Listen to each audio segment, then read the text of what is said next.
Madame, mademoiselle, monsieur, bienvenue à Metro News. Voici les principaux titres qui seront développés aujourd'hui. Lancement ce vendredi par le président Jovenel Moïse d'une vaste opération de curage des canaux au niveau de la commune de Cité-Soleil. Plusieurs entreprises internationales vont s'implanter très bientôt en Haïti. L'annonce en a été faite par le président de l'Association des industries d'Haïti, ADI. Il n'y a pas de produits alimentaires à base de matières plastiques sur le marché local. C'est ce qu'ont réaffirmé les responsables du ministère du Commerce ce vendredi. Le Premier ministre Jack-Guy Lafontan et le commissaire européen au développement Neven Mimica ont paraphé ce jeudi au Palais national un accord d'un montant de 45,3 millions d'euros portant sur la construction de la route nationale numéro 3 reliant Hinche à Saint-Raphaël.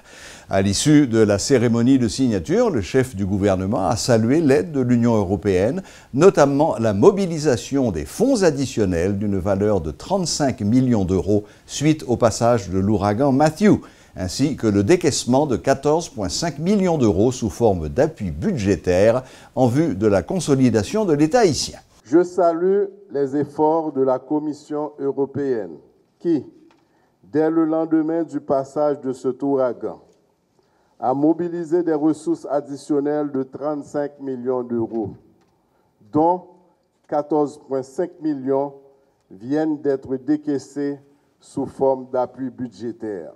L'autre partie a été consacrée à des interventions dans le Grand Sud en soutien aux populations. Les 14,5 millions d'euros constituent la 4e tranche du programme d'appui budgétaire à la consolidation de l'État du 10e FED qui se chiffrait à 112 millions d'euros, dont 12 millions d'assistance technique. Dans le cadre du 11e FED, un nouveau programme d'un montant de 120 millions d'euros, dont 20 millions d'assistance technique, est en cours de préparation. Il portera sur les composantes suivantes: réforme de l'État, réforme des finances publiques, modernisation de l'administration publique, lutte contre la corruption, résilience et gouvernance locale. Avec M. Mimica est aussi l'occasion de lancer les travaux de construction de la route Hinche-Saint-Raphaël, soit 42 km, d'un coût de 45,3 millions d'euros.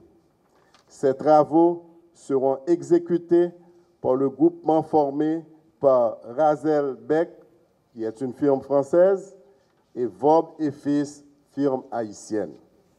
Les travaux dureront 24 mois. Le contrat de don est signé cet après-midi. Pour le commissaire européen, l'allocation de ces fonds témoigne de la confiance de l'Union européenne au gouvernement haïtien et sa détermination à l'aider notamment dans le renforcement institutionnel, la gouvernance économique et éducative et l'amélioration du transport.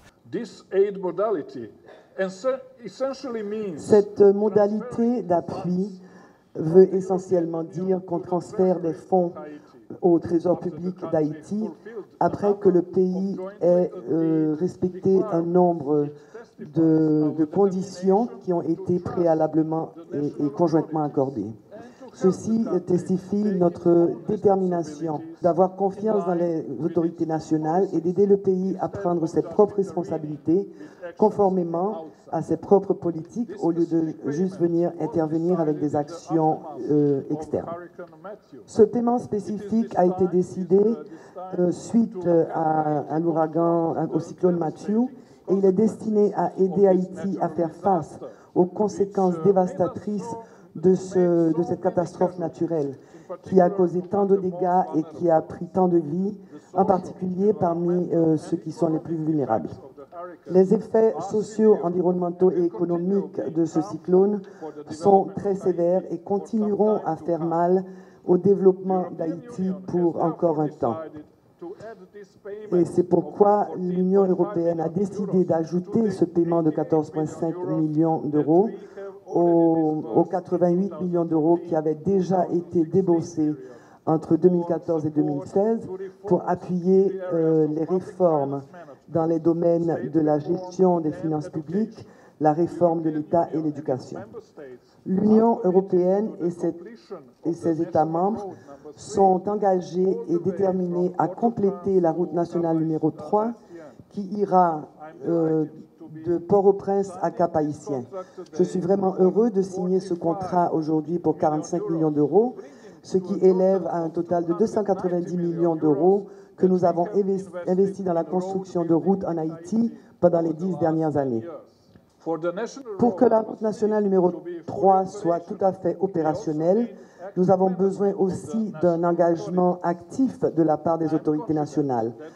J'ai confiance et je suis sûr que le gouvernement fera le nécessaire afin de nous permettre de lancer la route de contournement de Hinche avec sa conception favorable aux piétons. Et je suis aussi très sûr que le gouvernement continuera à travailler avec l'UNESCO afin d'assurer que nous puissions compléter la route en passant à travers le parc protégé de la Citadelle. Le commissaire européen chargé de la coopération internationale et du développement, M. Neven Mimica, est actuellement en visite au pays. M. Mimica s'est rendu au Parlement ce vendredi. Il a rencontré les présidents des deux chambres, Yuri Latortue et Scholzer Chancy. Le renforcement de la coopération entre Haïti et les pays de l'Europe était au centre des discussions. Sur la question d'exécutif, il y a des aides budgétaires, il y a des aides pour Grand Sud qui ont été discutées. Mais au niveau du Parlement, c'est comment il faut renforcer structure Parlement, comment on peut renforcer la commission permanente. Et nous avons très apprécié ça puisque le pouvoir législatif est également un rôle pour contrôler comme ça au Cap Baïto. Et il voit comment pour aider le Parlement à renforcer la commission pour nous contrôler comme que nous avons aide, soit dans le Grand Sud, comme que nous avons au développement et comme que nous avons mettre dans faire route. Le travail, ça il va le faire côté que nous pourrons la commission permanente appui, soit par des experts, soit dans la formation, pour que eux-mêmes puissent faire travail. Le travail que nous commençons, nous, par exemple, hier, nous avons fait contrôle de l'exécutif, nous allons le renforcer et nous avons un programme pour nous voir comment le budget a dépensé tout. Chaque COP qui dépense dans le budget à nous-mêmes, pour nous voir côté l'aller, est-ce que l'État fait exactement ça, nous avons voté là. Nous avons profité de poser le problème Grand Sud là, puisque nous connaissons le Sud, la Grandance et l'ENIP. Ils ont besoin d'assistance spéciale et je pense que l'Union européenne engage déjà, pas seulement pour aide humanitaire, mais en même temps humanitaire, aide au développement tout, pour renforcer les structures, pour si nous avons un cyclone encore, structure plus ferme et que nous ne pas arriver dans la situation que nous vivons. Le président de la République lance ce vendredi une vaste opération de curage des canaux Saint-Georges et Rockefeller. Selon Jovenel Moïse, cette activité vise à prévenir les inondations à Cité-Soleil. Accompagné de son épouse Martine et des autorités locales, le chef de l'État a également annoncé des mesures visant à protéger les bassins versants à l'occasion de la saison pluvieuse. Suivez ses explications. Canaux de drainage, aux motocyclettes passent sur. Ça veut dire qui ça? Ça veut dire qu'ils viennent donner route pour des bouts de l'eau passée. Il y a la pluie qui a tombé, maintenant c'est route. Moi, je dis que dans la Cité Soleil, moi je viens là pour me dire que la Cité Soleil, nous avec eux.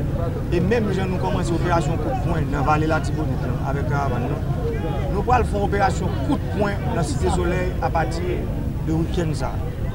Pour que la Cité Soleil, saison la pluie qui venir, nous puissions joindre un souffle pour que l'eau ne pas aller inonder en bas.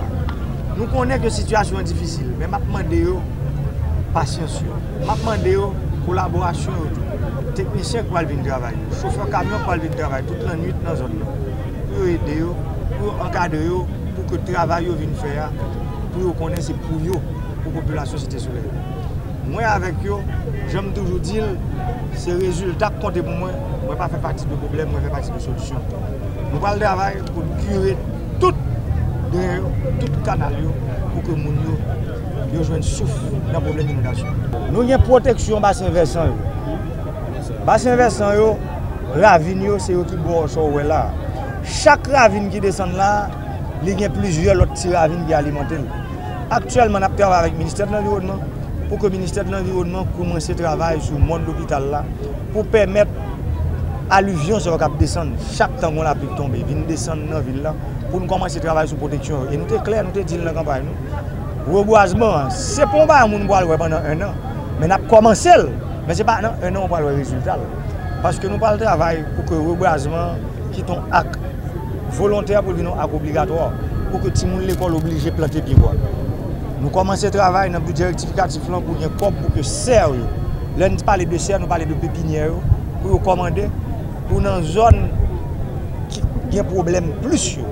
Nous parlons dans une zone sensible pour pépinière commence à monter, pour pieds bois commencer à le planter dans une zone de montagne. La création d'une nouvelle armée semble être une préoccupation pour le gouvernement.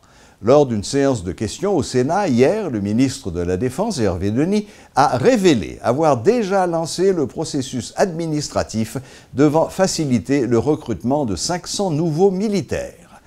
Les jeunes militaires devraient constituer la première unité de la force armée. La constitution de la nouvelle armée est une priorité de l'administration Moïse. Le plan sur le recrutement des nouveaux militaires a été soumis au chef de l'État et au Premier ministre, a assuré le ministre Denis. Il considère la situation comme urgente, compte tenu du retrait des militaires de la MINUSTAH. La première démarche sera de nommer le haut commandement des forces armées, a dit M. Denis, rappelant le rôle primordial du commandement dans la discipline militaire. Au cours des prochaines semaines, les fonctionnaires du ministère de la Défense devront réaliser un inventaire des bases et campements des forces armées d'Haïti, FADH. Les baraquements dans la zone frontalière devraient être réhabilités dans un délai record afin de favoriser la lutte contre la contrebande. De plus, le gouvernement espère obtenir certains matériels des troupes de la MINUSTAH qui quitteront le pays avant le 15 octobre prochain. Ce sera une force orientée vers le développement, a prévenu M. Denis, qui n'a pas abordé le dossier des militaires démobilisés. Les militaires haïtiens sont appelés à combattre le terrorisme, a dit M. Denis, mettant l'accent sur la nécessité de protéger l'espace terrien, aérien et maritime d'Haïti. Le ministre espère que les fonds nécessaires seront mobilisés dans le cadre du budget rectificatif. Les opportunités d'affaires sont nombreuses en Haïti, c'est ce qu'a déclaré le président de l'Association des industries d'Haïti, M. Georges Sassine. Selon M. Sassine, plusieurs investisseurs étrangers viennent de signer un contrat avec le gouvernement afin d'implanter leur entreprise dans le pays.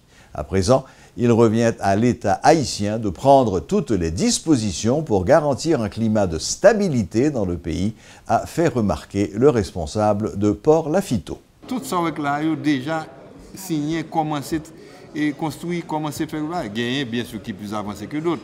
C'est acté par l'État qui caracole là, lui-même il y a 10 000 personnes là depuis fin 2012. Compagnie Cabine Lafiteau a arrêté ça. C'est qu'on y a construit. Donc, mais c'est-à-dire que l'argent déjà dehors, c'est pas parole en l'air, c'est des bails qui ont fait tout bon. Plus factory créé, plus mon travail, plus l'autre industrie pour venir tout. Parce qu'il prend plus de temps pour faire un hôtel que pour faire une factory. Il coûte beaucoup plus cher pour planter 200 carottes bananes que pour faire une factory. Donc, en attendant qu'on fait banane, parce que l'on fait banane, il faut attendre que le pousser, il faut protéger le vent, il faut protéger le de bête avant qu'on récolte les bananes. Mais pendant ce temps, ça fait. On n'est pas capable d'attendre.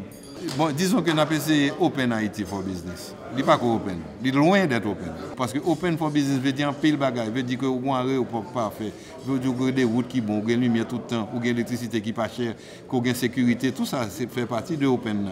Vous avez un autobus qui sort de Cameroun et que vous bloquez l'autobus, et que vous volez tout ça touristes là-dedans. D'après vous, c'est ça le Open for Business? Donc nous ne sommes pas open là? Nous ne sommes pas open, nous avons essayé Open. Non, nous ne sommes pas jamais open. Nous étions open dans le temps, dans le passé, avant 1986, mais depuis lors, nous close. Le ministère du Commerce et de l'Industrie dément les informations laissant croire qu'il y aurait des produits alimentaires à base de matières plastiques sur le marché local. Le chef de service d'inspection et de contrôle au sein du ministère, Vilvert Papito, a indiqué que suite à une enquête menée par l'institution, aucun produit synthétique n'a été trouvé dans les produits alimentaires disponibles sur le marché local. Le Théâtre national a lancé des auditions pour renouveler le personnel de son ballet, a annoncé le directeur de l'institution. Il invite les danseurs amateurs à s'inscrire lors de ces sessions. Rappelons que cette activité est réservée aux danseurs et danseuses âgés de 17 à 25 ans évoluant en Haïti. Critère, c'est corps d'abord, langage, parce que quand pile moun kap danser, yo pas même comme ça veut dire danse. C'est-à-dire que leur parti avait, ou du moins leur représenter Haïti, nous dit que faut moun sa gen capacité pour parler de la danse. Là, on pose la question, faut le dire bon, folklore mais ça lié et rythme yo, faut le connaître. Voilà, c'est un critère yo. En plus, nous dit que faut moun sa danser 3 types de danse. On parle de ballet. Moun n'a pas qu'à danser jazz, pas qu'à danser cha-cha-cha, pas qu'à danser, ça veut dire même le danser dans l'autre pays, mais ou pas qu'arrêter pour dire moun n'a danser folklore seulement parce que c'est un ballet national. Elle dit que faut moun ça qu'à danser toute bagaille, les poser la question pour le cas répondre tout. Voilà, ça veut dire ça c'est un autre critère encore. Je pense que c'est 3 ça yo nous choisi pour moun participer. Près d'une 50aine. Voilà, la boucle est bouclée. Merci de votre fidélité. Excellent week-end à toutes et à tous et à la prochaine, même heure, même chaîne.